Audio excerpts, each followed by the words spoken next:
In northern Cyprus, Sini Katmeri is one of the indispensable flavors of special occasions and family gatherings.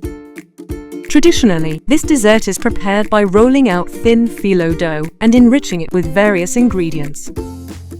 The ingredients used in making katmer typically include clotted cream butter, walnuts or almonds, sugar, and cinnamon. First, the dough is rolled out thinly and generously spread with clotted cream butter. Then, a mixture of finely ground walnuts or almonds, sugar and cinnamon is evenly distributed over the dough. The dough is folded and rolled into a spiral shape. The prepared katmer is placed on a baking tray, and more clotted cream butter is spread on top. It is baked in a preheated oven until the top is golden brown. Finally, prepared syrup is poured over it and left to cool.